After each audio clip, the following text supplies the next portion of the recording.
మన హిందూ ధర్మంలో కనిపించే ముఖ్యమైన 8 నాగదేవతల గురించి తెలుసుకుందామా? 1.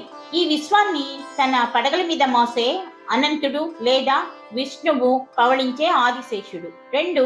క్షీరసాగర మదనంలో తాడుగా ఉండి ఆ పరమశివుని మెడలో ఆభరణమైన వాసుకి. 3. పరీక్షిత్ మహారాజు మృత్యువుకి కారణమైన తక్షకుడు. 4. నలమహారాజు జీవితాన్ని మార్చిన కర్కోటకుడు. 5. ధర్మజ్ఞానానికి ప్రతీక అయిన పద్ముడు. 6. పాతాళ లోకాన్ని రక్షించే మహాపద్ముడు. 7.